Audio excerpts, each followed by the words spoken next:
Hey folks, we are going to continue developing the martial powers supplement that we'll have for Dungeons and Dragons 5th edition, providing a mana resource for martial characters, the same as the color mana resources or universal spell points that we have for spellcasters, like in Tap and Tap Burn, core mechanics, as well as universal spell points and high magic. Tap and Tap Burn, 5 color mana spell point variant rules for knights and tricksters, as well as the spell point warlocks. So give me a second here to check my signal, make sure we're going. I'll go through my intro spiel real quick, and then we're going to finish up the monk traditions today with the Sun Souls. So just doing a check here to see if we are live. Currently, mic check, 1, 2, 3. Mic check. Are live. Yeah, it sounds like we're coming through loud and clear. Good. 5 by 5. Let's see here. I'm going to go through my intro spiel here real quick. So for folks that are catching us after the stream in the future, hello future us. For those of those that are here live with me now, or that haven't seen my channel before and want to know what the heck it is that we got going on here, well, my name is Phil Kearney. I create role-playing game supplements. I illustrate them. I publish them online. And I've been focusing my attention on Dungeons & Dragons 5th edition here for the past 5 years. There is a slew of links in the description down below that will lead you to the DMsGuild.com, where I publish the 5e content that I create. They all have extensive free previews. So if you're here typically for the artwork that I produce in the mornings and on the weekends, you can see about 150 different illustrations in those supplements, that the free previews that are provided for those supplements. You can click on, if you're on a laptop, you can there'll be a link that says full preview underneath the book title on each individual book page. And if you're on a mobile device, then there'll be an eye icon in the right-hand side of the screen. Click the eye or the full preview link. Either one will throw open a PDF for you, and you can look through the pages of the content. So if you like the artwork, awesome. Glad to have you on board.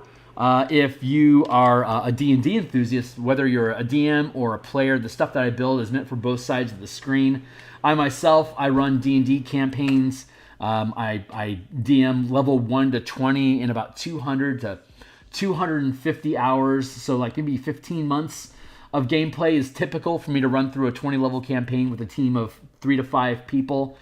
So the stuff that I build and I publish are either tools that I developed to run whatever campaign it was I was playing with at that time, or I thought would be fun to have for a campaign. So I built the tools and then used that as an excuse to play test a campaign with it. So the stuff that I published down below is all field tested. Level 1 to 20 is not unusual. And I'm going to be, I've been running this martial power system at my own home table. We're 20th level now, but I started off 9 months ago at 12th level, play testing it. And in the new year, once this Spelljammer book that you can see here, we're actually working on this Monday through Fridays in the morning. We're doing the artwork for it. And once that publishes and we clear that from our docket of work, that's going to open up the space in my production cycle for us to start playtesting martial powers for, like, say, 3rd to 7th level. And I'm going to build a hex crawl sort of campaign. And we'll be building that toolkit, that exploration crawl tech toolbox here on screen with you guys after this Spelljammer book is completed. So if you think this stuff is cool, I'd love to have you on board. We're en route to growing the channel. I just posted that I'm live here on Twitter, so if you are still on the Twitter X platform, you can follow me at Phil Kearney, where I post art, links, articles, and different sketches and stuff that I produce during my streams for you guys to look at.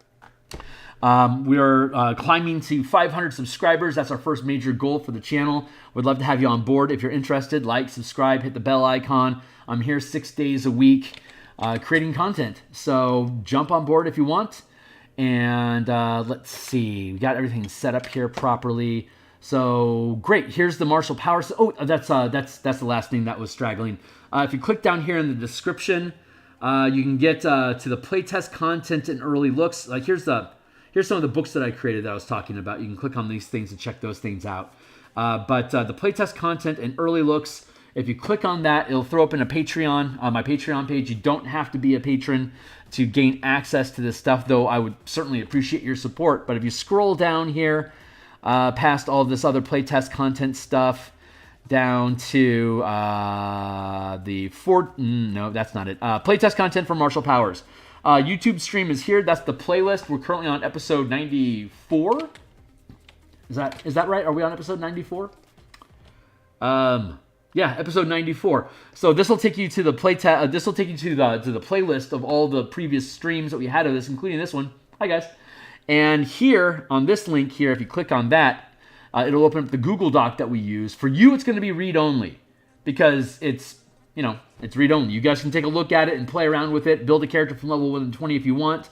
But this is a document that we're using here, and as you can see, it's a live document for me. So you can jump in if you want and tag along. As an 85-page document right now in just raw alpha text format, just the rough of it, as it were. So we'll hire an editor to clean up the language, and then we'll do page layouts and illustrations, just like we're doing for the Spelljammer book that we stream on Monday through Friday in the morning, as well as the Eberron adventure that we're streaming production for Mondays and Thursday nights. So you can see different production cycles, and this is the actual process of developing the text document before it even gets to an editor. Once it gets through the editing process, when it gets off to the editor, that's when we'll start building the book cover.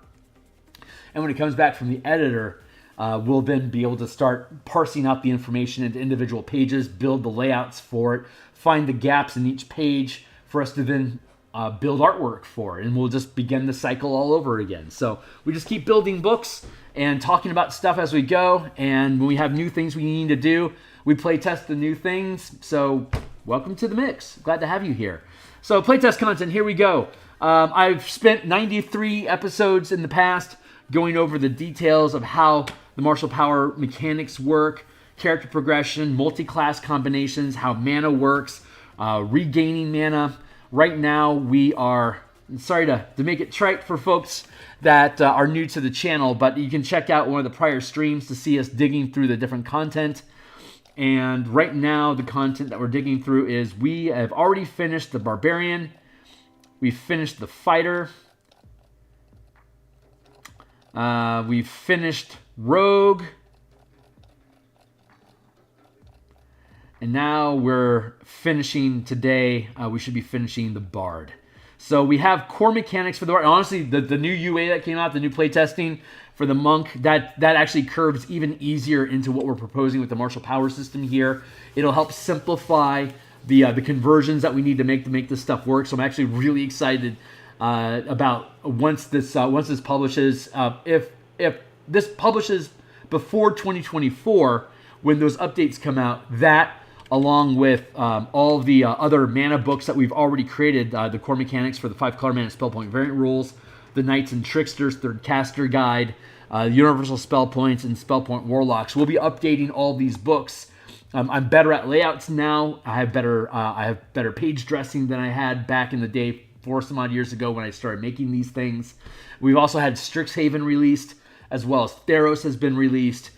We may have more Magic the Gathering conversion stuff for us, like the Eldraine coming down the pipe before 2024 publishes. So we're going to be updating all of this stuff with the new tech that I've been using in my own campaigns for the past year. And then on top of that, if we need to, we will update and revise the martial powers thing. But once this is all complete, all 13 classes are going to be able to use the same magic paradigm, whether it's just the 8 schools of magic and just universal spell points to spend on whatever you do. You can do it that way, kind of like monk with key expenditure right now. There's also the color mana paradigm, which is probably my most significant contribution to the gaming environment. Of instead of using spell slots, there's a spell pool, a mana pool that you devote to different colors of mana to cast spells. Like a fireball is a red spell, so you have to have red mana to cast that. It's a fun mix, and you can check out in the description down below all the previews. You can read through how that mana system works. You can look at the revised color mana spell point variant rule list of spells divided by color. It's real easy to use. It's incredibly flavorful and narrative. Having a color signature attached to every spell that you cast, it just makes it really easy for the DM to use that color language for spells, creatures, magic items, traps, locations, and this Martial Powers book just leans into that further by providing a quadratic choice decision making for how you make your character, what powers your character picks up to be able to use, kind of like spellcasters pick their spells. You can pick the powers to help complement your martial action loops. Each class gains a kit of 10 bonus powers to add to your list.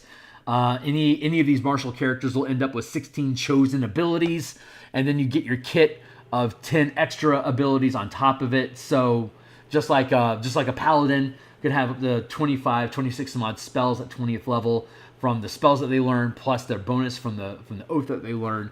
Similarly, the martial power system gives martial characters that same amount of options to pick and choose from to customize your character. Like your battle master can be completely different from somebody else's battle master, depending on whether you lean into exploits, reactions, maneuvers, strikes, or sustained effects. You can have a party of 5 battle masters, and they could all be completely different from each other in the way that they express it, the way that they spend their mana, the actions that they choose to take, the type of weapons that they use, the type of reaction versus action economy that they make use of. It's incredibly versatile. Or you can keep it dummy simple, throw away all of that, and instead just learn a bunch of extra feats so that your character has reliable action loops that you can go back to round after round using combat masteries and feat selection and damage types. You can do away with mana altogether if you don't want to mess with it, but we allow you that level of flexibility so that you can mold and build characters and the power fantasies that you want for your role-playing game using 5e. All inside of the 5e color, inside of the color skin, or universal magic, or even elemental magic like airbenders. You can have air, earth, fire, water as a 4 aspect magic paradigm, as opposed to the 5 color magic system, as opposed to the 8 school system. These are all different magic paradigms, and if we're successful, we'll be able to build a quick, easy toolkit on how to build and then devote powers to those different power magic paradigms. So that's the endeavor. It's one of my more ambitious projects. But if I pull it off successfully, we're going to have a really great 13 class system using all the same all the same resource system, so that you can freely multi-class between characters and build synergies and kind of get back into that 3rd edition build a character sort of mini game vibe of picking and choosing the classes that you want and then the powers and spells that you want to be able to make your character do the things that you want them to do using different types of action economy. So, hey, how you doing, Jerry? Glad to have you on board. So we are getting into this, our 94th episode. Let's scroll down, and we're going to play with, this is the last monk that we have to convert. And again, I love what Wizards is proposing for changes to the monk. It helps us clean up a lot of these changes that we felt needed to be made to make key work better for the monk class in general. I like the changes that are coming down the pipe. We spent some time on this about 2 episodes back, looking at how the monk laid out. And since then, we've built out all the new subsystems and all the bonus powers that you gain for each of the subclasses, the traditions of the monk. You can, again, all this content is here. You can click through to the Patreon link for a free view. You don't have to be a Patreon to check it out. So you can read along with me if you want, or you can build your own character anywhere from level 1 to 20. And curve this all out with it. So we did open hand on our last session, and that was an absolute blast to build. Speaking of blasting, let's get into the Sun Soul. So what we're going to do here, the way that we do this, is we go into D&D Beyond. Let's go into the monk, and let's go down to the Sun Soul, and let's extract from where the Sun Soul. We're just going to grab the text here. What we do is we copy this out, jump over here, dump it into our Word document. There are a number of efficiencies and tweaks that we make to how the class performs. So we're going to look and see what the raw text, rules as written, that the monk currently is. And during that process, we're going to convert it to what we think the martial power system should be. So I took a crack at this about 4 months ago. And since then, we've learned a lot about action economy efficiency, how to express resource systems, and how to build synergies from the monk, the paladin, the monk, the ranger, the fighter, and the barbarian development that we had gone through. So I wanted to loop back around to the monks again and update it using the new tech that we have. And once we have all this complete, we're going to be looking at doing playtesting starting at 3rd level in Q1, probably in February. So let's see. So no further ado, we'll revise the features, and once we complete the feature revision, we'll then go down here into the power list. That's down. I think it's around page 40. Let's see if I'm right. There we go. Powers. No, we're still in the Rangers here. After we finish the monks, we're going to go into the Rangers and add powers to the Rangers that don't get automatic spells for free. So variant spellcasters, we have mechanics for artificer using infusions for power, and warlocks using invocations for power. And then we have the actual martial power mechanics here for the different types of disciplines. And again, you can read all of this by diving into the read-only document that you have access to my Patreon. And we have 207 total powers. 149 of them use mana when you trigger those powers, and the other 50 some odd don't require mana at all. So when we finish the features, we're going to dive into this list and pick at 3rd, 5th, 9th, 13th, and 17th level different features that we feel represent what the Sun Soul is at that level. Not necessarily what's appropriate for the 3rd level or 5th level or whatever, but as they gain levels, what do they gain access to? What powers exist that are going to complement what they gain access to as they grow in power, regardless of what rank of power that might be. So at 17th level, they might be picking up 1st or 2nd rank powers, even though that's vastly below what they're capable of doing. They can spend more mana to make them more powerful. We're looking for flavor on things that you may not necessarily want to choose yourself, because they aren't necessarily the most effective or devastating or flashy abilities, but they'll just be, hopefully, if we build it right, it'll just be things that are on flavor for what the Sun Soul is. So, without any further ado, let's zoom in here so I can read, and I got a timer going here. I've got probably about an hour or so that I can play today at lunch, and we'll be back tomorrow morning to do more book cover commissions. But for now, Way of the Sun Soul. Monks of the Way of the Sun Soul learn to channel their life energy into searing bolts of light.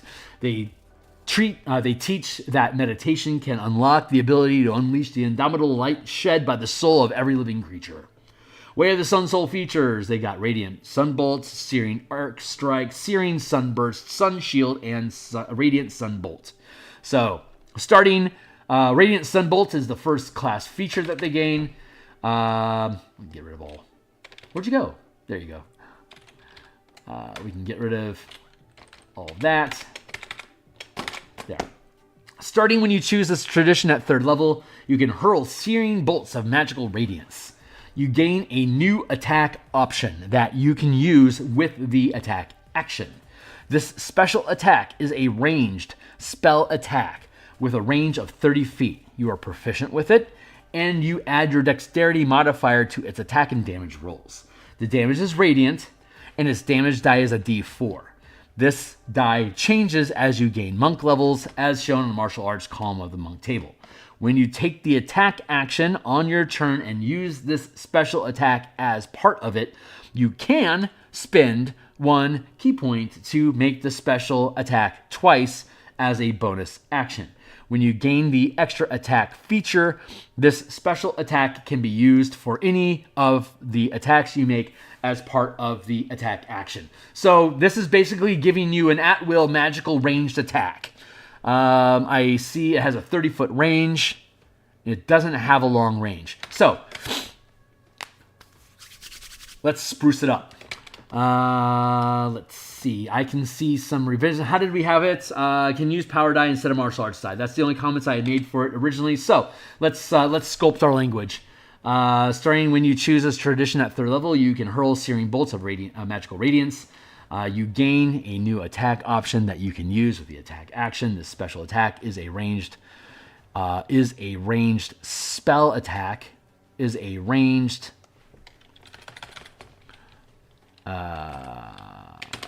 power attack with a ranged magical attack with a range of 30 feet. You're proficient with it.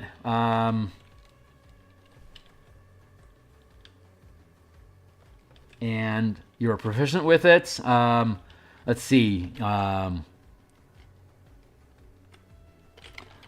This attack counts as a martial arts weapon. You this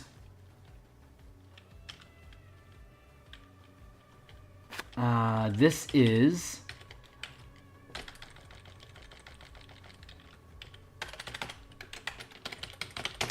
Radiant Sun Bolts. Is a ranged magical attack.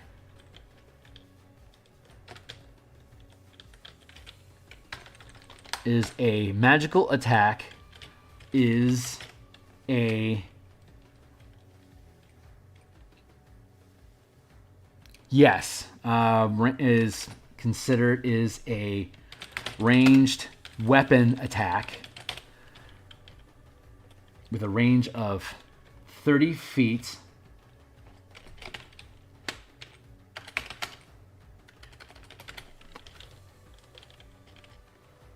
This attack counts as a martial arts weapon you are proficient with. And you add your channeling ability modifier.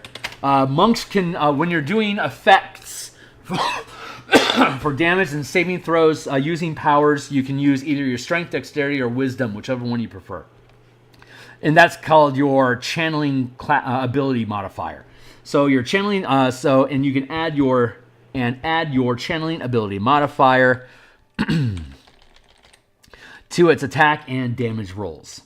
Its damage is radiant, and its damage die is equal to your power die.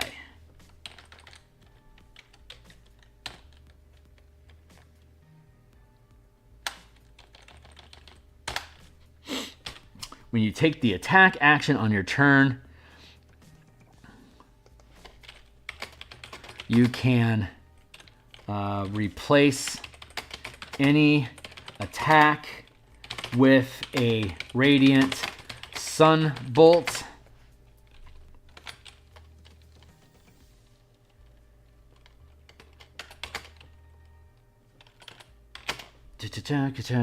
Martial arts weapon, deals radiant damage as a Radiant Sunbolt. When you take the attack action on your turn, you can replace any attack with a Radiant Sunbolt.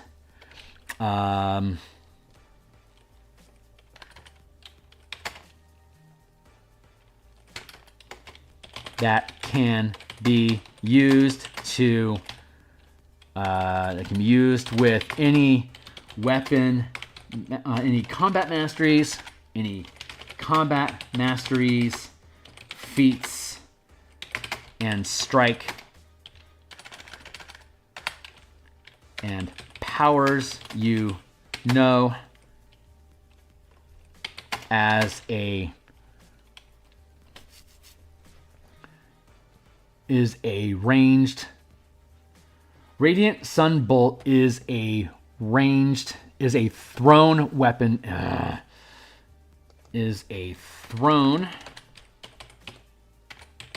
That's the better language for it. Is a thrown weapon attack. Because thrown weapon, because you can use martial powers for free with thrown weapons while you're within normal range. So this is allowing us, by expressing it as a thrown weapon, ranged weapons like bows, crossbows, and stuff like that, you can use those with powers like strike powers, which are like modified smites. but it costs extra mana to do so, or you need to know a power that allows you to use a ranged weapon with powers. Thrown weapons automatically use power. It's a way to keep the paladin smite idea in curve. And so, hey, Hernetico, good to see you, my guy. Texas cut off. There we go. So by making it a thrown weapon attack, that's going to put us in curve that you can automatically use powers as expected. So when you take the attack action on your turn, you can replace any weapon in any attack with a radiant sunbolt that can be used with any combat masteries, feats, and powers you know.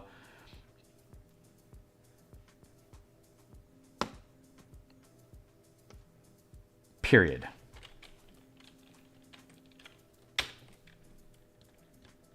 So, as an attack action, I don't need to mention that you can use it with, you can attack action, your turn, you can replace any attacks.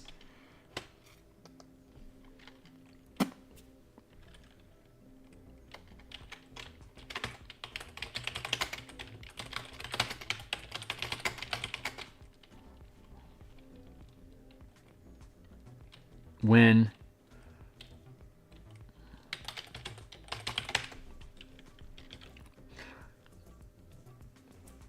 there we go. When you gain the extra, I don't need to mention about the extra class feature because that's redundant, because it's any attack that you can make. Bonus attacks, flurry of attacks, those are attacks you can make. That should all be when you make an attack.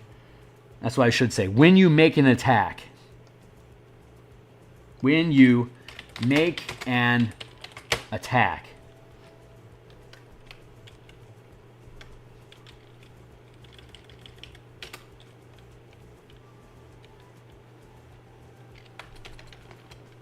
When you attack,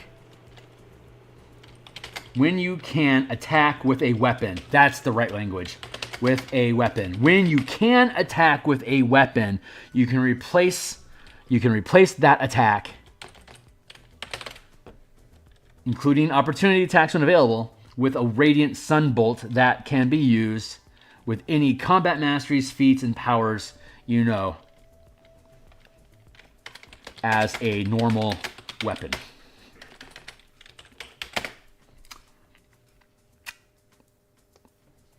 So like if you know the let's take a quick lark and look at what we're talking about. Like for instance,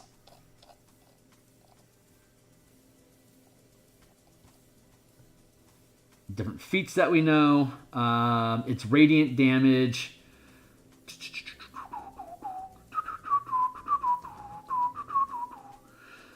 Like Savage Attacker could work. Sentinel could potentially work if you have a power that allows you to make opportunity attack with thrown weapons. Sharpshooter would qualify. Skulker, Slasher. Slasher wouldn't qualify. Hey, what's up, Jeffrey? Meta power feats. Let's move past that. And then here's the combat masteries. Again, they're up further up. Combat masteries are like the proposed weapon masteries, or like weapon cantrips. But if you choose to learn one of these as your learned powers, instead of it like a cleric, like a cleric can learn like the push feature, right? You hit with a hammer, you can push somebody 5 feet. But if you decide to learn this combat mastery, then you can apply that mastery to any attack that you're making. So like the push effect, its target makes a strength save or is pushed 5 feet away. That's like a cantrip that you can perform. So if you're playing a Sun Soul and you're using a Radiant Sunbolt, when you make the attack with that Radiant Sunbolt at no cost, you can decide to apply the push feature. Cannot use weapons. Target. This would be melee.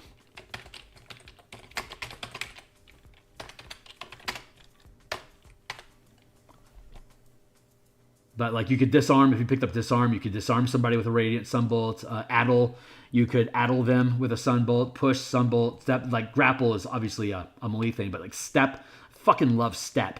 Taking a 5-foot step when you hit, that's great. Straggle, Reduce speed by 10 feet. Trip, that makes a dex save or they're prone. Vex, intelligence save or disadvantage on the next attack roll to your next turn. So you can apply any of these weapon masteries, combat masteries, to the Radiant Sunbolt that you learn. So happy about that. Let's copy and then paste into the feature here, and then we'll move on to the Searing Sunbolt, Sun Arc. There. And of course, you can spend extra mana to hype up the damage and add on another effect. Like for folks that haven't seen any of these, let's go down and take a look at Ace Strike. Here's one. Shocking Strike. Your weapon can deal lightning damage instead of radiant damage. If you were to use a Shocking Strike with your Radiant Sunbolt, you'd add 1 power die per mana burned. And burning is when you spend and put a spell point into your pool. You can tap mana to sustain aura enchantment effects on yourself. And when that effect ends, that's when that mana will burn. Hence tap and burn. There's a difference in those mechanics. But both of them spend mana. It's just that mana is being held kind of like an escrow while you're maintaining concentration. You have so much mana that you can have tapped at any given time to sustain effects based on your level. So you can stack auras to be able to build synergy around what your character's capabilities are that they're maintaining concentration on. Or you can lock them, like we've discussed in numerous episodes in the past. So go ahead and check that stuff out. You shock them. The creature automatically cannot take opportunity attacks until the end of their next turn. And if we go back down and look at, I think it's Adel.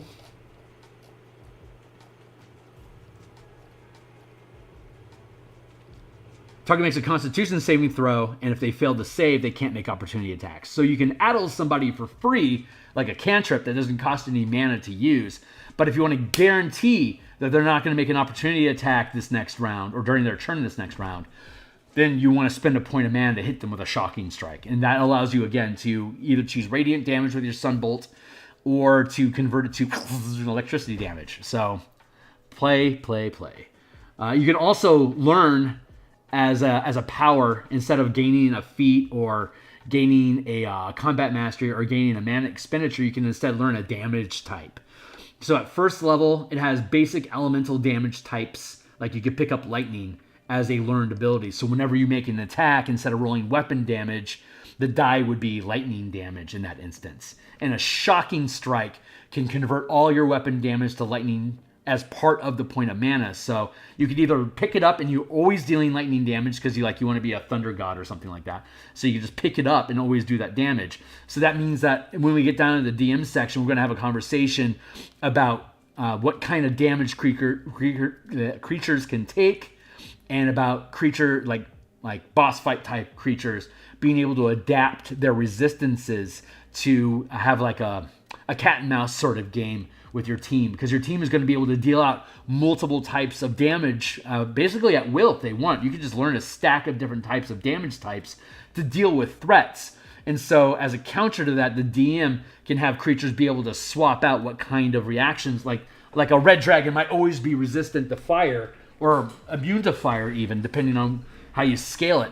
But that dragon could also decide to switch gears and as a reaction, say, pick up immunity or resistance to lightning damage, if that's what your character's firing off. So your team is going to be able to adapt and change what type of damage they're doing on a round per round basis to see what sinks in with what their enemies are doing. So it allows you a lot more flexibility to be able to interact and be responsive as a DM with intelligent creatures. While dumb ones or beasts or whatever might not have any changes to the resistance, but this allows you the freedom to be able to play around with resistances, immunities, and the type of damage that your team is doing. So that's a quick little deal. Let's get rid of that, and let's go to Searing Arc. At 6th level, you gain the ability to channel your ki into searing waves of energy. Immediately after you take the attack action on your turn, you can spend 2 ki to cast the Burning Hands spell as a bonus action. You can spend additional ki points to cast Burning Hands as a higher level spell. Each additional ki point you spend increases the spell's level by 1. The maximum number of ki points, 2 plus any additional points that you can spend on the level, equals half your monk level. So you could spend up to, at 20th level, 10 points on Burning Hands as a 9th level spell. So let's monkey with that. I think, did I already do? Nope, no changes. Okay, so let's see if we can revisit this. First, let's go take a look at what Burning Hands actually does. So I think we're going to translate it into power dice, and we're going to figure out how we want to do that. Burning Hands. Bloop. First level, action, self, 15-foot cone. As you hold your hands with thumbs touched and fingers spread, a thin sheet of flame shoots forth from your outstretched fingertips. Each creature in a 15-foot cone must make a dex save throw. A creature takes 3d6 fire damage on a failed save, or half as much damage on a successful one. The fire ignites in a flame of blah-de-blah. At higher levels, when you cast this spell using a spell slot of 2nd level or higher, the damage increases by d6 for each spell level above 1st. So you can cap as a 9th level spell, which would be +8. So in the end, it would do 8 plus 3 is 11d6 damage. 11d6 damage is approximately a ceiling of 66. If instead we converted it to the power system, a monk at 17th level would have access to a d12 die that they would be throwing because of the martial arts table, whether the one that we have or what Wizards updates. A monk can use their martial arts die instead of their power die. So by the time you get the top end curve, you'd be able to put 5 mana into it, dealing 5d12 damage, which caps at 60 fire damage, versus this requiring you to spend 9 mana for up to 66 damage. I like our action economy better, and I think it's fun. So we're going to make some changes. Let's revise the language here. At 6th level, you gain the ability to channel your power into searing waves of energy.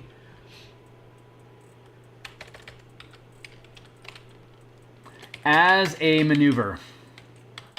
And again, maneuvers you can use as actions or bonus actions, and you can use it twice in the same round if you decide to eat your action economy that way.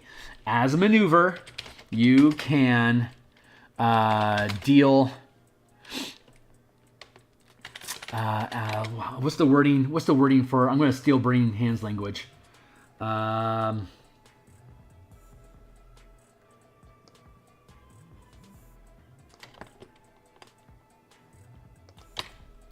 As a maneuver, you can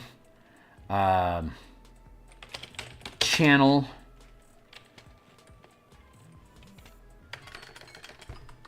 what's the language? Oh, how do I want to word this?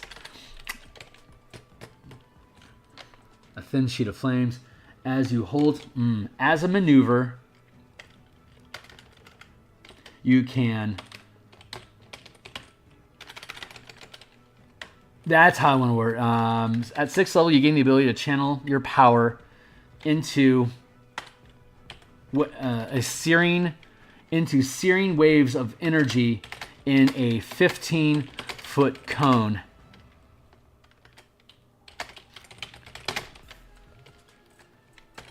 At 6th level, you gain the ability to channel mana into searing waves of energy as a maneuver. For each point of mana you burn, deal 1 power die of damage to all targets in a 15-foot cone.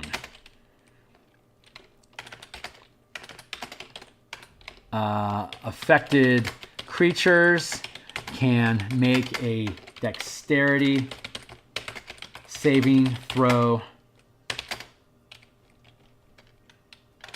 for half damage.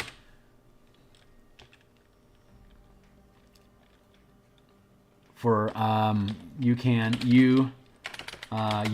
deal fire.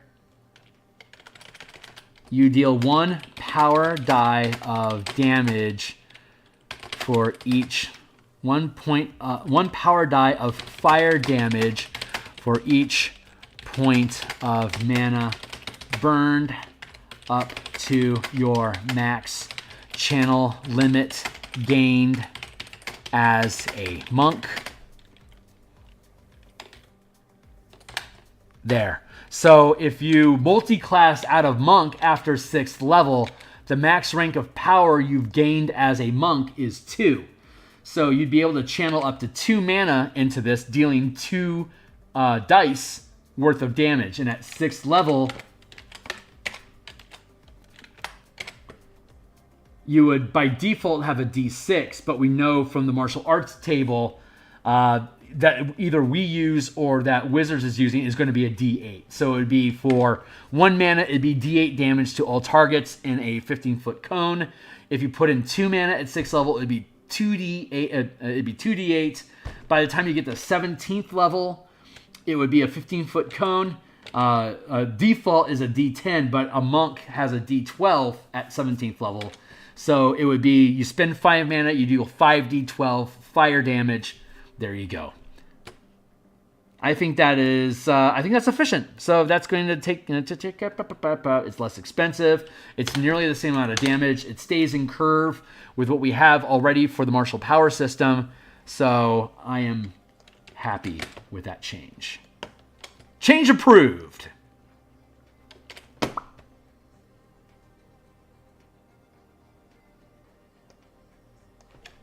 You gain the ability to bloody blah. Blah with the bloody blahs. Searing Sunburst. Let's see what that does. How are we doing on time? 40, okay, we still got time. So, Searing Sun... We'll get done today, no problem. Searing Sunburst. At 11th level, you gain the ability to create an orb of light that erupts into a devastating explosion. As an action... You can see where that one's going to go, right? As an action, you magically create an orb and hurl it at a point you choose within 150 feet, where it erupts into a sphere of radiant light for a brief but deadly instant. Each creature in that 20-foot radius sphere, 20-foot radius sphere, that's so dope, into a sphere, in that 20-foot radius sphere must succeed on a con saving throw or take 2d6 radiant damage. This is 11th level that we're at right now, which means you're going to be on a d10 die at this point. A creature doesn't need to make the save if the creature is behind total cover. A creature doesn't need to make the save if the creature is behind total cover that is opaque. You can increase the sphere's damage by spending key points. Each point you spend to a maximum of 3 increases the damage by 2d6. To a maximum of 3 points spent for 6d6 damage, which is a cap of 36. And you save for half. Yeah, we can do better. Okay, so 11th level. How did I write it before? At 11th level, you gain the ability to create an orb of light that erupts into a devastating explosion. As an action, you magically create an orb and hurl it at a point you choose within 150 feet. When it erupts into a sphere of radiant light with a brief but deadly instant. Each creature in that 20-foot radius sphere must succeed a Constitution saving throw or take... Oh, I just cut a pasty. No, we can do better. At 11, you gain the ability to create an orb of light and devastating explosion. As a maneuver,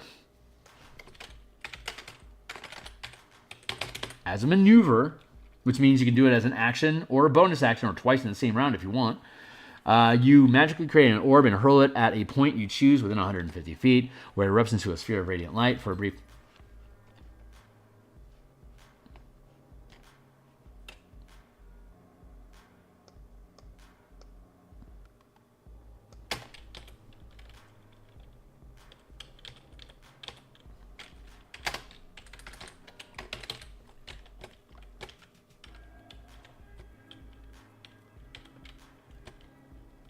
Magically create an orb and hurl it at as a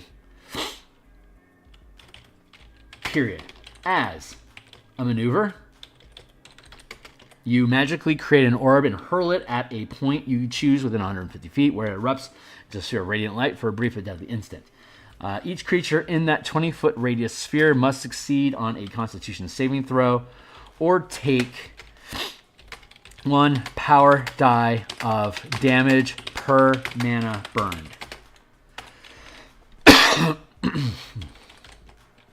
A creature doesn't need to make the save at the creature. So basically, this is Burning Hands at a greater distance. Creature doesn't need to make a hand. Everything total time. You can increase. There. And I don't need any of this because we already have it. There. Searing Sunburst. I'm good with that.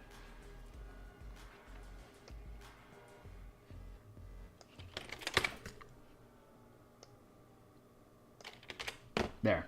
So you'll end up being able to do 60 points of damage with it. How does that fare against Fireball on the norm? Let's find out together. Fireball! More than just a whiskey. Let's see. By default, 3 mana equals 8d6, and you can bump charge up to extra 6 is 14d6. 14d6, 14, that's 60, 85 damage. So it caps at 85 damage typically for 9 mana. We're doing 60 for 5. I'm happy with that. Get out of here.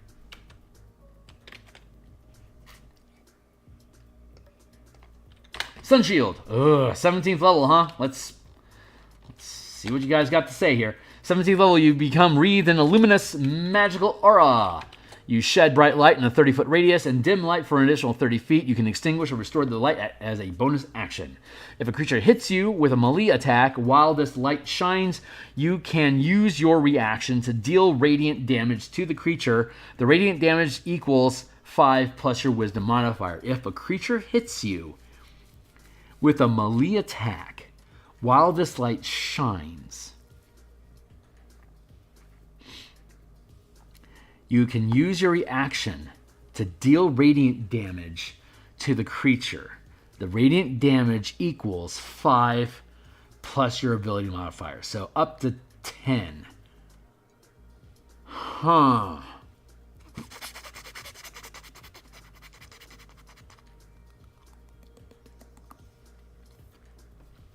It's a sustained effect.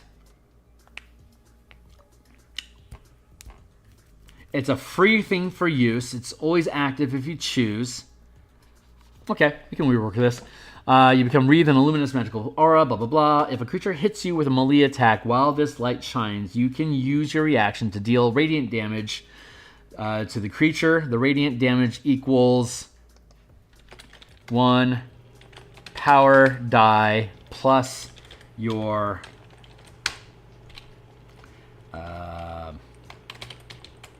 channeling ability modifier. So at 17th level, it'll be a D12 plus probably 5. That feels a little bit more on par with 17th level.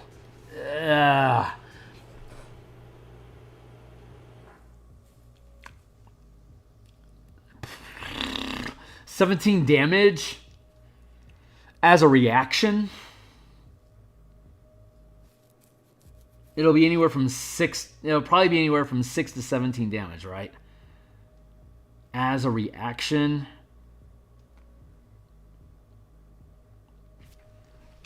You can use your reaction as an opportunity attack.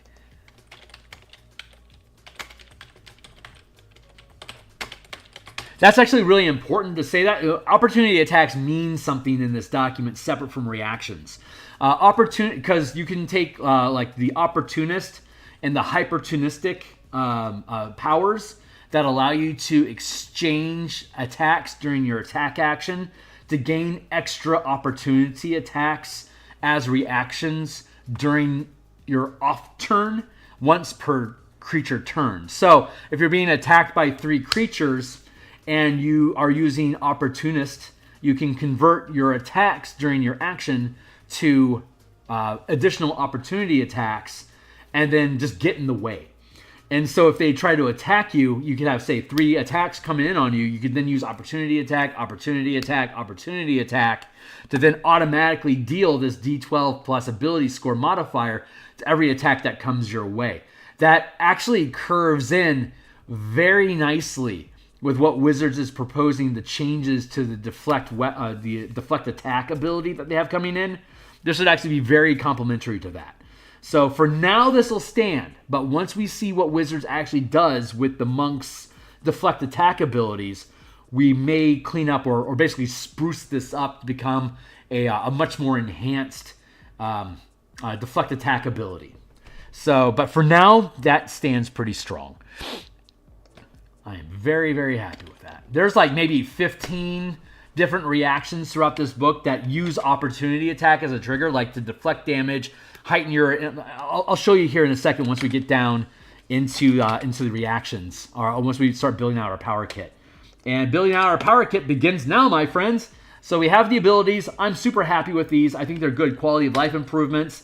They curve in very succinctly with what we already have established as the power scaling system inside of the martial power system overall. And it's, in many cases, simpler language, like reduces the amount of bloat.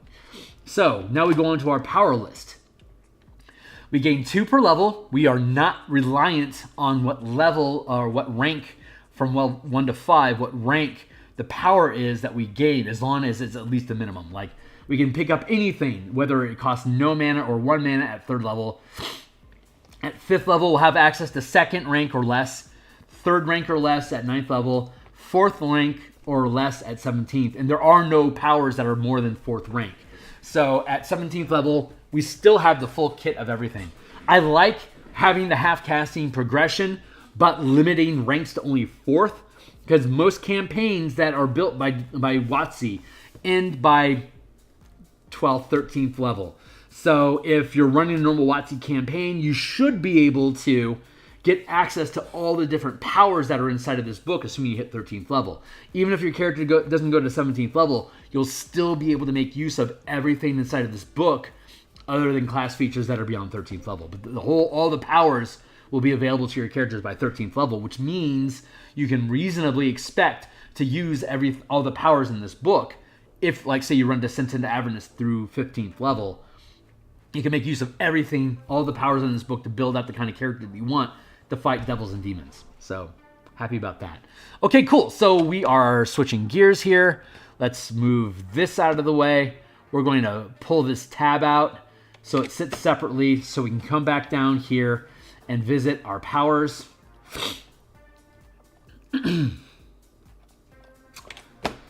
I like starting at the high end to see if there's any cool stuff that exists that are expensive that makes sense for us to pick up for the character at these high levels. And as we push our way further down the list, we find more and more opportunities for things that just naturally make sense to pick up that are less expensive. And down at 3rd level, we generally pick things that don't cost any mana to use, because we have so little mana at 3rd level that having options that don't cost any mana is just really good value added. So that normally means we either pick up a combat mastery, a feat, or a damage type to give to the characters for 3rd level, and then by 5th level we can start looking at actual mana abilities. So that's where we're going to start. Let's start at the high end and work our way down to less expensive stuff.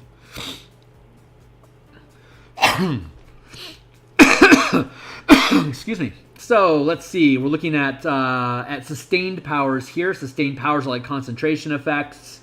A 17th level character can maintain up to 5 mana at once, which means 5 first rank powers, 2 first rank powers and a first rank power, or like a 3rd rank and a 2nd rank power, or a 4th rank power and a first rank power with it. Those are the kind of combinations that you can do. You can add and mix and match and add these things together. So let's see if there's anything a Sun Soul makes sense to have as a sustained power naturally at 4th level, at 4th rank. No. Master of Fate, Indestructible, Frenzied Attacks, none of those scream Sun Soul. So we're just going to skip through those.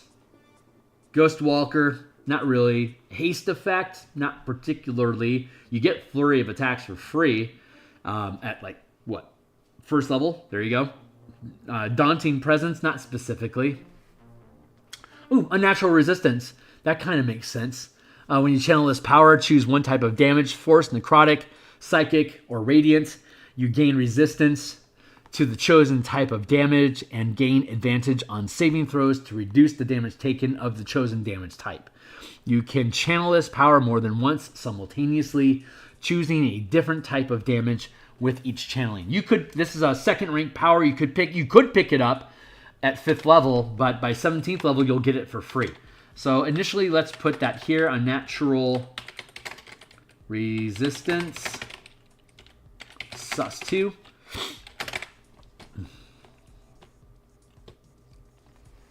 Sturdy, like a lobster. Constitution and strength checks, not specifically. Strange metabolism, not necessarily. Opportunist naturally curves into, like we were just talking about with the opportunity attacks. While this power is sustained when you take the attack action, you can forgo any number of attacks during your turn to gain an equal number of additional opportunity attacks, limited to 1 per turn, including your own, that can be used before the end of your next turn. That is also a second rank power. I like that. That's opportunist.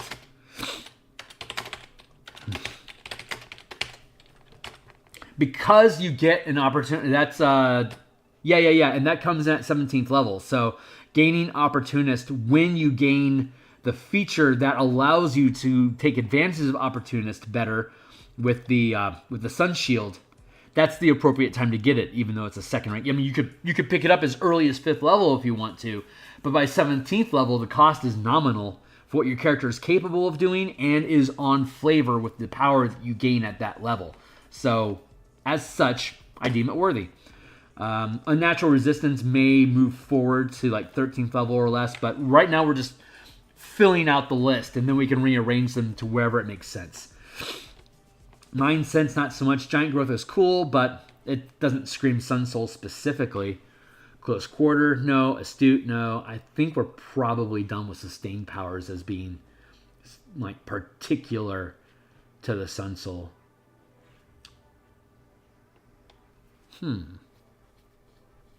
God, Power Armor and Power Shield are kind of tempting. Shields kind of cut off some of the abilities that Monk get, so I'm not going to automatically just default that to you because it's a non-bow. You know, it doesn't help build synergy. But Power Armor is not bad. Armor plus Dex plus your max rank of Power.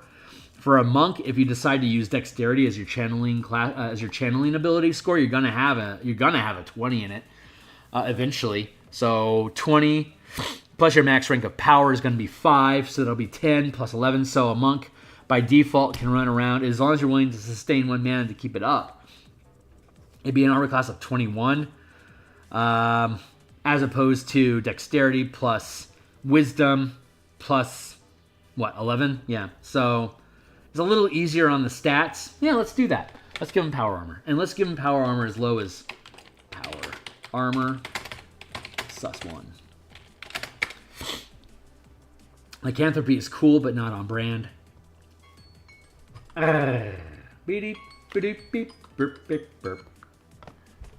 got another 20 minutes in us. Dire Impact. While sustaining this power, weapon attacks or magic. And you can add a bonus to your weapon damage roll equal to your max rank of Power.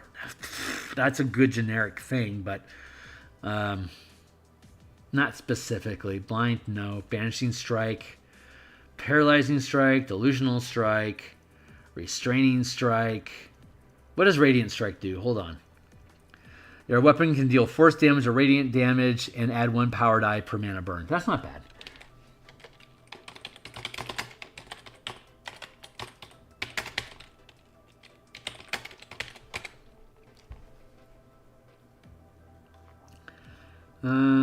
Let's see. Asium Strike. Your weapon can deal radiant damage and add 1 power die per mana burned. The creature glows with faint light, negating the benefits of... Yeah, I think Asium Strike makes more sense than anything else.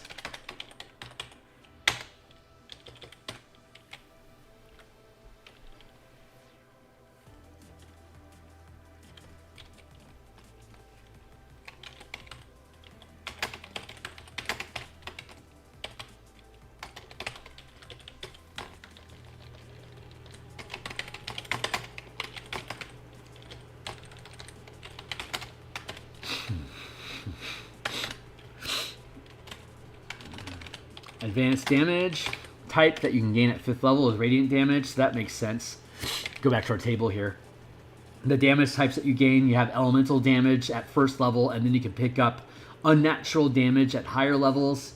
So just to revisit that real quick, basic damage types, acid, cold, fire, lightning, poison, and then the advanced damage type at 5th level is force, necrotic, psychic, radiant, and thunder damage. So that makes sense to me there.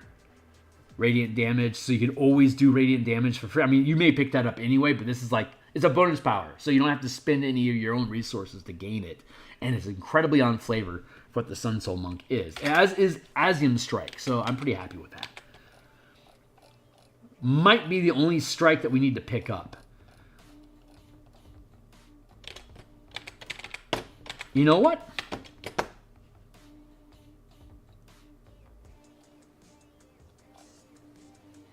Maybe Asium Strike. It might be 1st level. Let's drop this down to the 1st level for now. Or 3rd level, rather, to see if that makes sense, to see how we flesh out.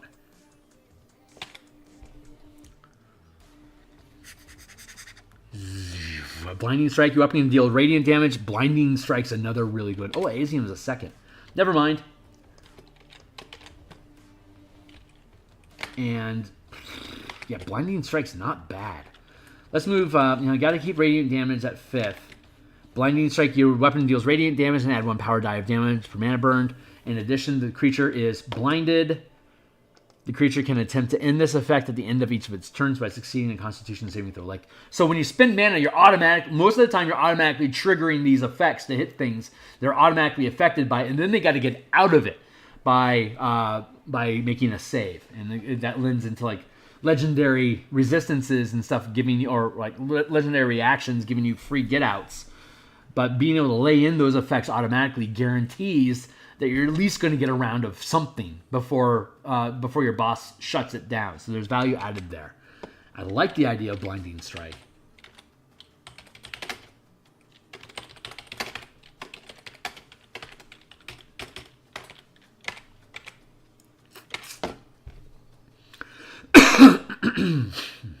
What else you got?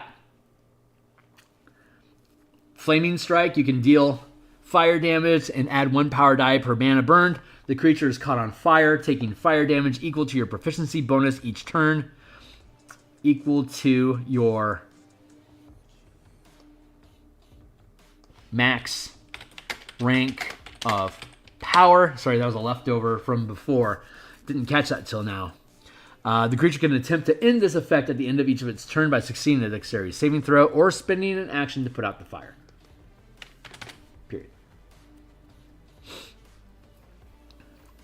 You know, Flaming Strike's not bad.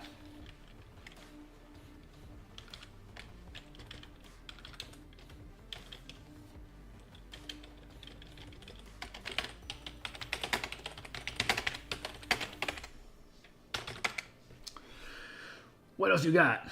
Rite of Revival, not so much. Hexproof, not so much. Defensive Barrier, no. Fickle Fate, Redirect, One's Own Luck, Moving Target, Curse of Fallen Puppet, Countering Attack, Parry, Punish, Interpose, Lightning Reflexes, Feint, Great Fortitude, Downtrodden, Deflection, Curse of Exposure. Ooh, as a reaction to a creature within 30 feet taking damage, if the creature is resistant to the type of to the damage, it can't benefit from resistance to the damage rolled.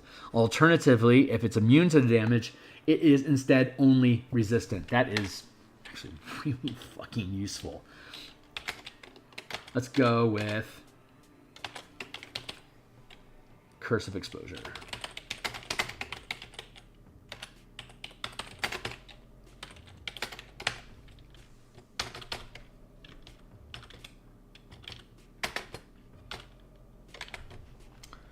Anything else that's crawling around that feels better than what we've already picked? Because we're already down to 3rd, which means like feats and damage types and shit like that. Shunt, Lift, nope. Regeneration, Pack Tactics, Double Strike, Phase, Lethargy, Cursed Brand. Swift Assessment, Restraining Strike, Healing Radiance. Healing Radiance, you can heal one creature you touch with a number of hit points equal to the result of the power die per mana. There's no heat. I mean, just because it's called Radiance doesn't mean the Sun Soul should get it. So I don't want to fall into that trap. Brand of Axiom. You force a creature you can see within 30 feet to make a Wisdom saving throw. If the save succeeds, you can sense that the creature is affected by any illusion. What about Axiom Strike? Let's look at that instead, real quick. Axiom Strike. The creature glows with faint light, negating the benefits of invisibility and concealment. And it makes a saving throw. Any illusion or shape change effect targeting the hit creature ends. Versus Curse of Exposure. As a reaction to a creature within 30 feet taking damage. If the creature is resistant... No, we just did that one.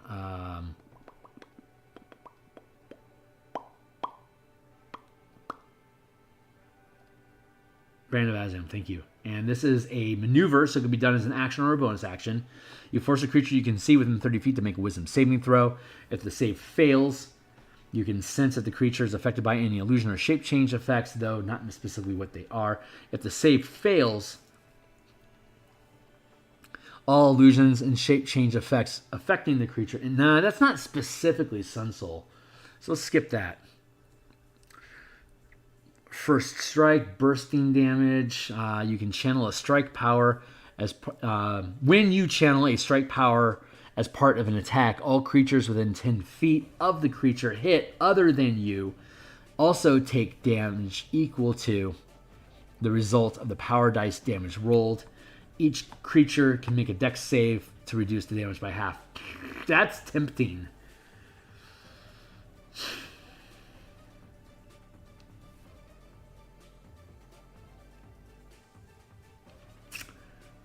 Worth noting, Empowered Strike, it'll cost you 2 mana to use it, but when you use a bonus action to channel a maneuver, when you use a bonus action to channel a maneuver, you can make a weapon attack as part of the bonus action. The attack can be made at the beginning, end, or during the empowered maneuver.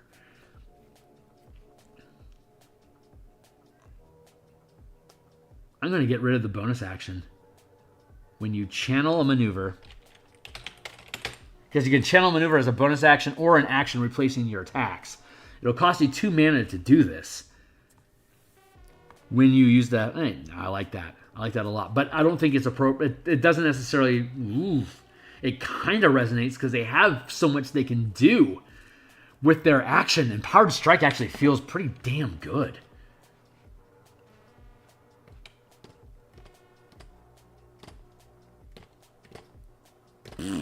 Boy, oh boy. God, that's cool.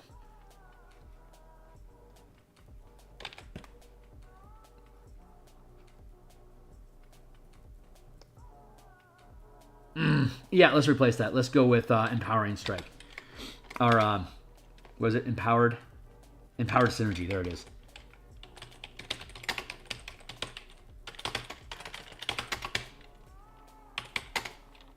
Exploit 2. Ride the Wind. Practice Charlatan. Overrun, Natural Hunter, Inquisitive, Gifted, Field, Extended, Evasive, Commanding, Bait and Switch, Ambush, Adept. Okay, that's the end of the abilities. I think I'm pretty happy with that power kit. Let's go feet fishing, shall we?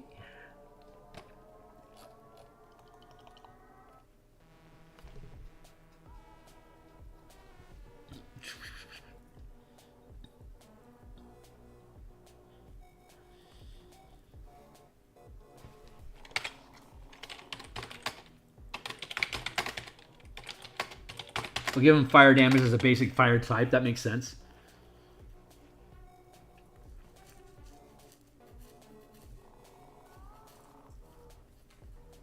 What else we got? Fire initiative. Let's go. Let's take a look at. Let's look at Sharpshooter real quick.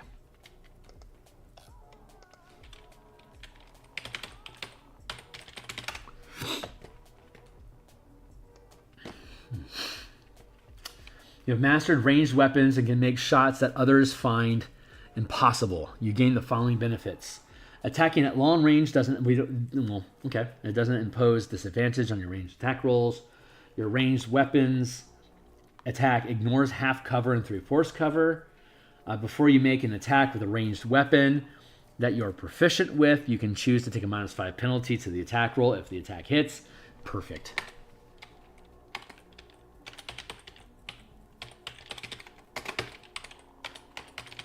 Because that synergizes with Radiant Sunbolt. Starting when you choose this tradition at 3rd level, you can hurl searing bolts of magical radiance. You gain a new attack option that you can use with the attack action. Radiant Sunbolt is a thrown weapon attack with a range of 30 feet. Before you make an attack with a ranged weapon that you are proficient with,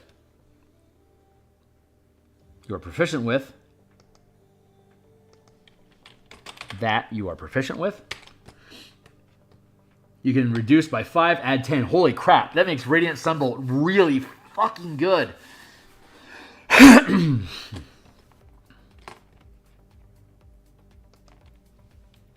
That you are proficient with.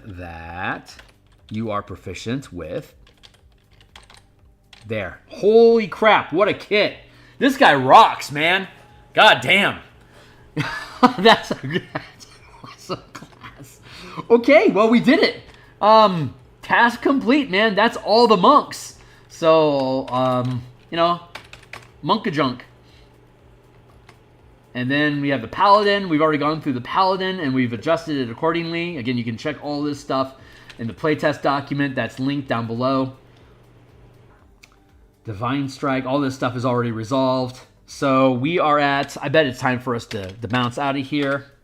It's been an hour and 15 minutes. We got about 5 minutes left. Let's be cheeky and cheat out a ranger real quick, shall we? So the monks are all done. Congratulations to us. And now we have to build power kits. We've already done all the power. Well, we haven't done all the power kits. We've modified some of the rangers. We did a pass on the rangers maybe 6 months ago, and we've been revisiting the core class features for the ranger, and we've been updating those abilities. We're at Gloomstalker for revising the actual features. So you have Gloomstalker, Horizon Walker, Hunter, Monster Slayer, Swarm Keeper. So we have those 5 rangers to complete before we've completely done all of the classes. And then on top of that, we didn't realize that we can add power kits for balance. So we took care of the Fey Wanderer last time. Fey Wanderer automatically gets 5 spells when you take the Fey Wanderer kit. So we gave them 5 powers to complement it.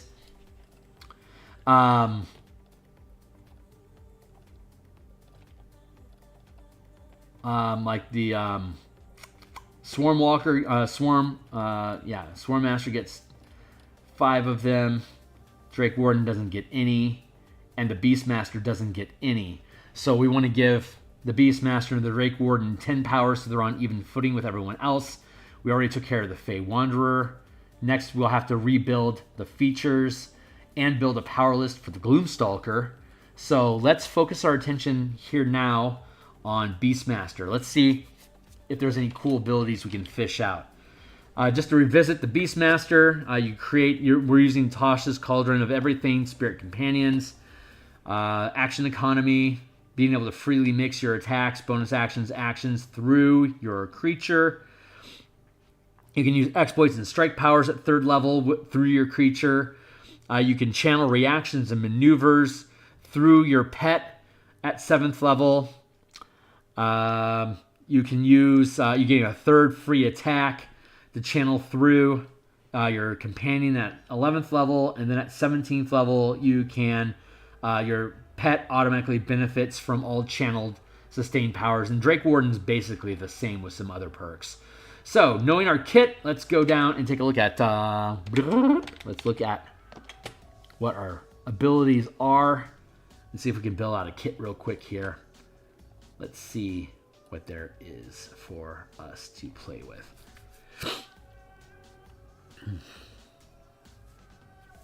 Frenzied attacks.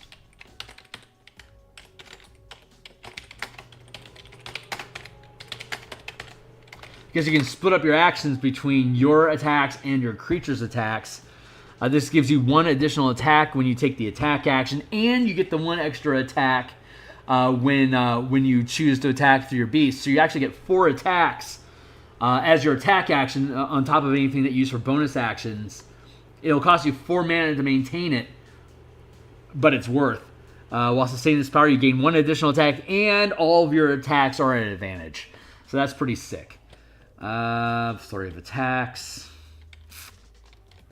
Daunting Presence. While you sustain this power, attack rolls against you are made with disadvantage.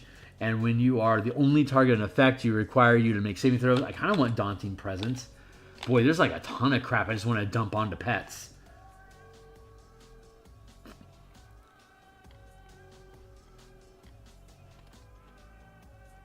Daunting Presence belongs on Dragon, that's for sure.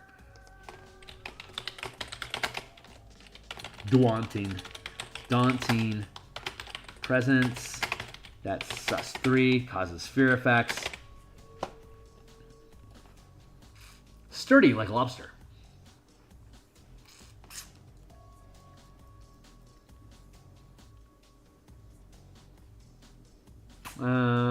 Close quarter combat, castigation, auto attunement, astute, trap springer, swift assessment, saving grace. When you sustain this power, you have advantage on saving throws with 1 ability score of your choice. Rogue stance, you can use a bonus action to dash, disengage, and dodge. That's such a great ability. I don't want to just give it to you anyway. Power shield, power armor.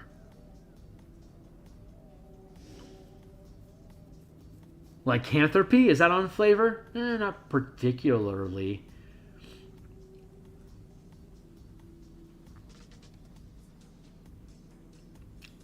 Aquatic Adaption, not specifically. Vanishing Strike, Paralyzing Strike, Delusional Strike, Tripping Strike, Restraining Strike, Provoking Strike, Poisoning Strike, Life-Stealing Strike, Intimidating Strike, Blinding Strike, Asthma Strike, Thundering Strike, Sweeping Strike, Shocking Strike, Radiant Strike, Psionic Strike, Necrotic Strike, Grappling Strike, Goading Strike. Goading Strike's a good one. That's first rank.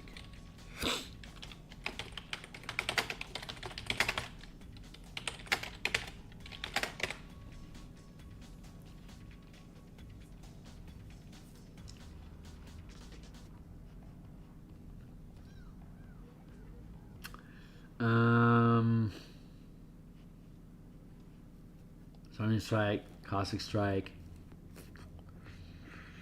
Rite of Revival. As a reaction to when you drop to 0 hit points but don't die outright, you remain conscious and roll a number of power dice.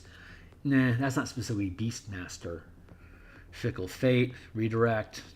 As a reaction to when a creature you can see hits another creature with an attack, you can redirect the attack to target another creature you can see within 30 feet of you, even if the attacking creature would not normally be able to do so. As a reaction to when a creature you can see moves into moving target, feels like a good one.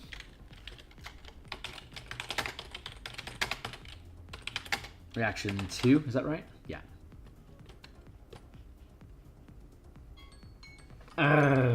Almost out of time.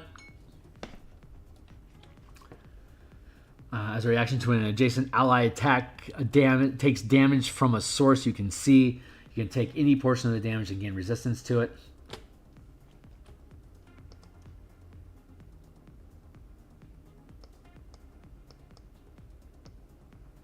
As an opportunity attack,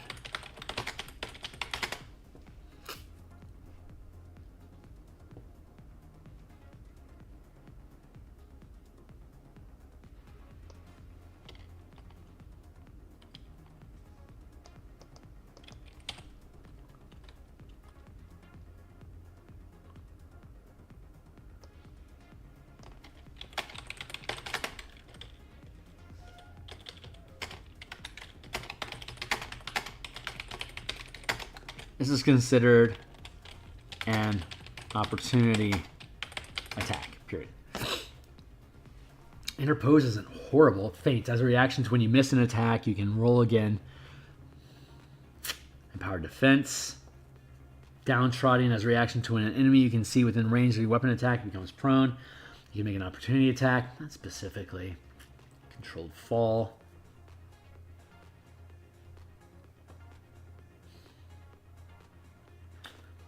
This is tricky. Nothing here specifically is screaming, I'm a pet. Pack tactics, that's a good one. You can channel this maneuver target to you can channel this maneuver to target a creature you can see. Other creatures gain advantage to hit that target until the beginning of your next turn. I like that. And that's what, 1 mana? Yeah. No. Pack tactics is 2 mana.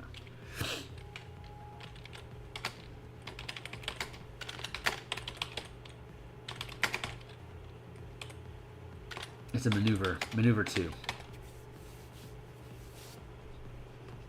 Because then you could use pack tactics and then have your pet make attacks.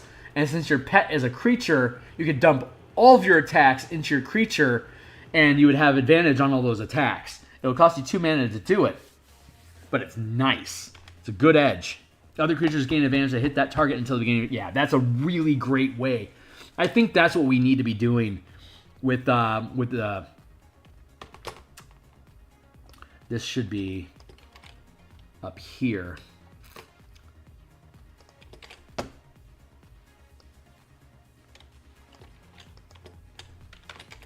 This is really fun action economy.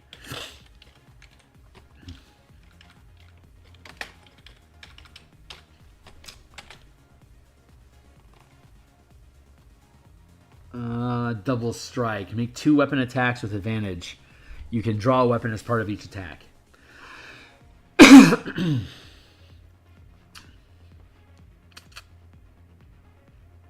Distract. Target creature you can see within 30 feet makes a charisma saving throw. Fail equals no reaction until it succeeds. Cursed brand. You curse a creature you can see to make saving throws against your powers. Nah. Rally. You or an ally you can see that can hear or that can see or hear you gain a number of temporary hit points equal to the total of 1 power die roll for each point of mana burned. You're sharing your hit point pool with your pet, but actually Rally's great because that's a way for you to be able to recharge. Because the pet has temporary hit points, and then it actually uses your hit point pool to stay alive. If it doesn't have any temporary hit points and you choose not to take damage, it dies. It disappears. Rally. So I think Rally is actually a really great thing to use. And that is still a maneuver, right? Maneuver 1, yeah. Man 1. Holy crap, that's great.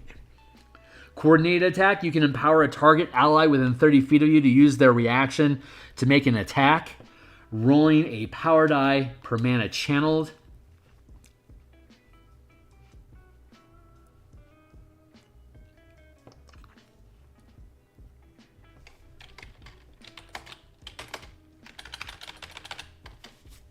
Their reaction to make an attack, rolling 1 power die per mana check. God, you could do that too. God, that's great.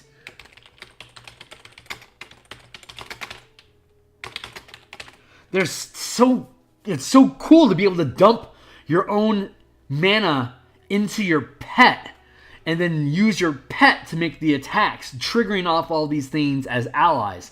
It's like if you were a battle master with a pet and you're dumping all your battle master, like these are all, a bunch of these are just battle masteries, right? So like from the battle master maneuvers, dumping all of your action economy into your pet to have more efficient attacks with your pet.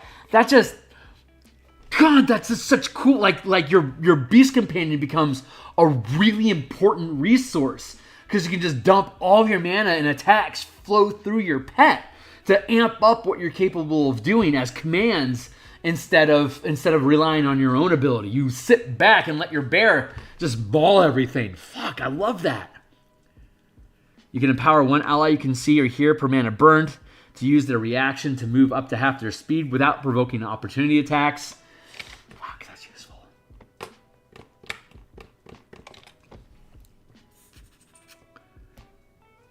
Make an attack with a weapon you're holding, or you can draw a weapon as part of the attack. Bonus attack. Yeah, that's not bad.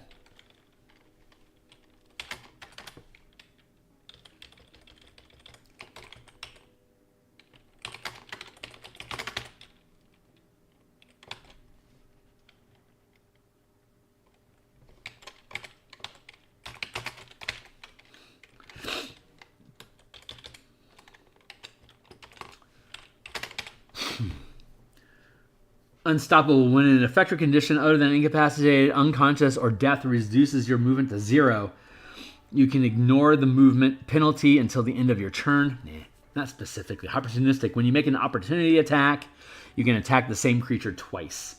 That costs 3 mana to use, but it's sure useful. First strike. When you...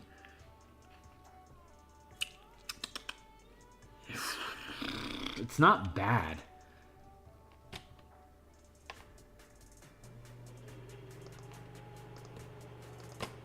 When using the help action to grant advantage to the ability check or attack of an ally within 30 feet of you, roll 1 power die per mana channel. Actually, cooperative effort is really cool because you can put that on your pet.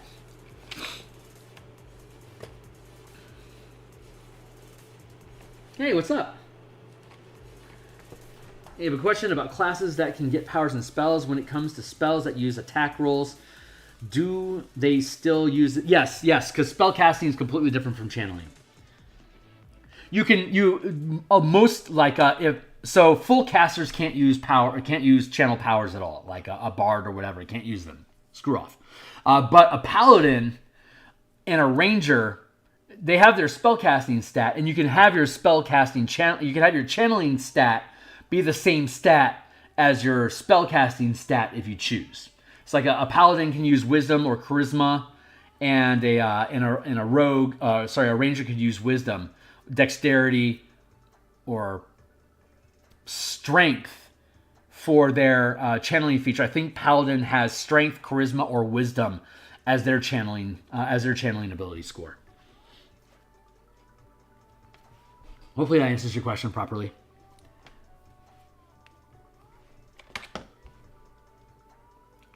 When you make an ability check that uses the animal handling, medicine, or well, I mean, veterinary training just makes sense.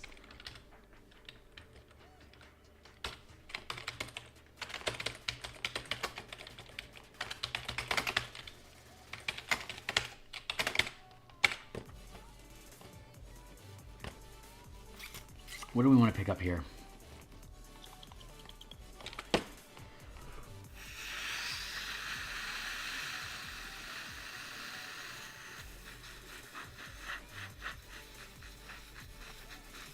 When making a saving throw, you can roll a power die and add to it. Ranged attack, proselytizer, practice charlatan.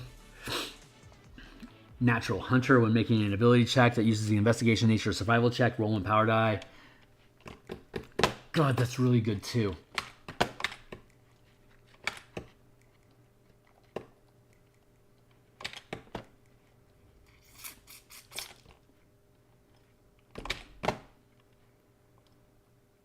Veterinary is animal, medicine, survival. Natural hunter is investigation, nature, and survival. Ground fighting, gifted artisan, field medic. Evasive footwork. When you move, you can burn. Command presence. When you're making an ability check, charge. Bait and switch. When you're within 5 feet of a creature, during your turn, you can burn 1 or more mana to switch places with that creature, providing you spend at least 5 feet of movement. The creature is willing and isn't incapacitated. Bait and switch is fun for critters. Oh, we're stacking up on shit.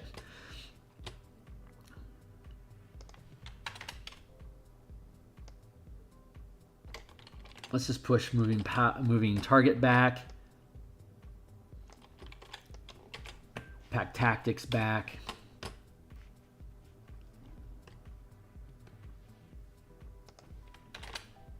Bonus attack, we'll push that back. You can always gain these earlier just by choosing them, but then you get them for free at these levels. And I'm pretty good with that. Coordinated attack. Rally.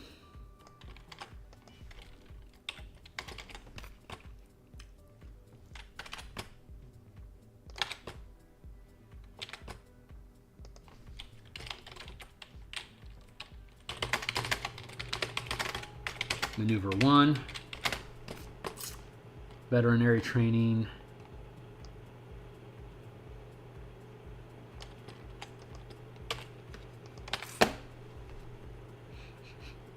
let's see. Now let's go back down. Now let's go down into the feats and see if there's cool stuff down there that we want to fetch. Or combat masteries. We can always learn combat masteries. Oh, combat masteries are good. I think we can just buff out combat masteries and probably be done with that bit. Let's see. Trip is a really good one for critters. Trip, mastery. What about feats? What's up? Did a scuffed portrait of you. What? Hey, Jeffrey, how you doing, my guy? Of you need that practice, not much the real subject as I should be. Right on. Well, thanks for the compliment. Ooh, alert. That might make sense.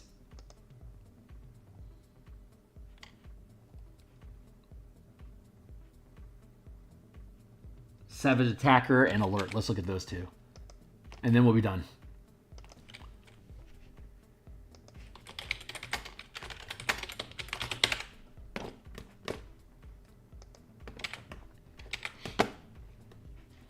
Once per turn, when you roll damage for a melee weapon attack, you can re-roll the weapon's damage dice and use either total. There's that. And what was the other one that we were looking at? Savage attacker or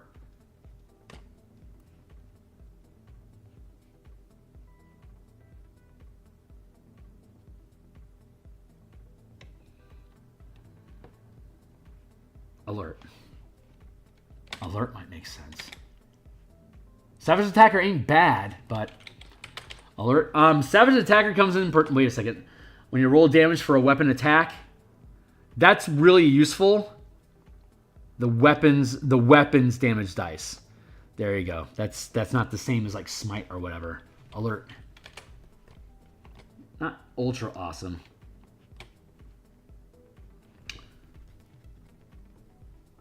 Can't be surprised. Other creatures don't gain advantage on attack rolls against you as a result of being unseen by you.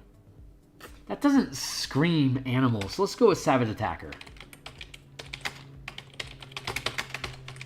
Feet. Bam! There we go. 1, 2, 3, 4, 5. I mean, hey, if you guys come up with better chops, drop me your list on Twitter as a reaction to the post that I placed that we're live today.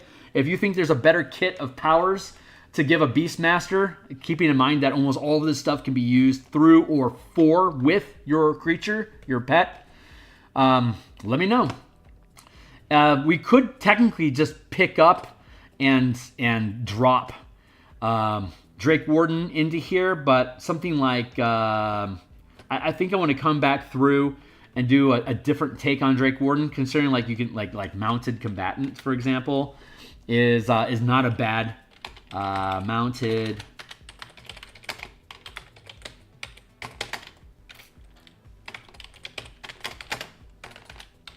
isn't a bad thing to pick up. Let's look it up, and then we'll be done for the day.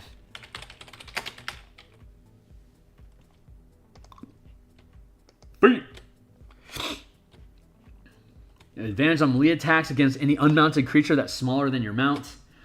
You can force an attack again targeted at your mount to target you instead. That's kind of irrelevant because you're taking damage for your mount anyway. But it could affect its action economy and stuff if it's being hit with a power. Wow,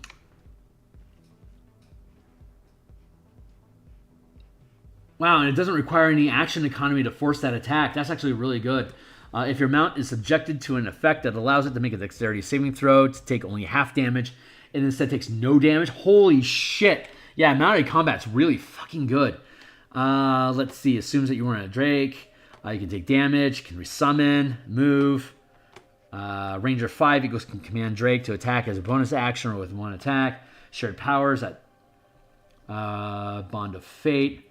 Deal extra power die of damage. Gain resistance as Color of Dragon. Shared power. I think it could be size large. I think I'm going to have to come through and take a look at this again. I think we could probably do this. I think this might be a little bit too sloppy. Let's go ahead and put Drake Warden on hold for the moment, and we'll come back and we're going to revisit. We're going to take a deeper dive into Drake Warden when we come back next week. So we're done with the monk now, which means that we're going to fix the Drake Warden, and then once the Drake Warden is finished, we're going to come back through and we have the Gloomstalker. We'll start with the Gloomstalker. Although I built features for the Gloomstalker, I want to come back and fix those. So maybe I don't know. Anyway, so yeah, Drake Warden and then Gloomstalker. Those will be our next two, and then Horizon Walker, Hunter, Monster Slayer, Swarm Keeper. If we can fire through 1, 2, 1, 2, 1, 2. We're gonna come back on Monday and continue working on Ranger.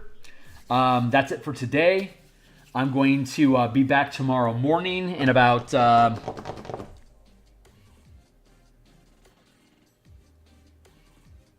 18 hours. I'll be back to continue working on the book cover commission that I have. And then we'll be back, and then I'll take Sunday off, but I'm going to upload some stuff about Spelljammer for you guys to take a look at just as a prepared video on Sunday, so keep an eye out for that if you want. And then Monday morning we'll be back to do more Spelljammer artwork. Monday lunchtime we'll continue with Rangers and the Martial Power System. Monday night we'll continue our Eberron token, creature token production. And then the week will just continue to cascade out, blah, blah, blah, blah, blah. So anyway, yeah, guys, thanks a lot, man. I'm glad you guys are enjoying it. When the book comes out, it'll have a lot of free preview for you guys to look at. And we're going to we'll send off the edits. We're going to do playtesting with this next in Q1 2024, like February-ish. And then once we finalize the document and clean it up, get it back from edits, we'll do page layouts. And then we'll have all the gaps in the pages. We'll drop artwork in. And once the artwork is done, we'll seal it all into a PDF and put it on DMsGuild. And we'll add it to the Spell Point variant rule bundle that we already have. So there'll be probably like a 25% discount off of it. Badass. All right, guys. I'll see you guys on the other side. I hope you all have a great day. Thanks a lot for being here.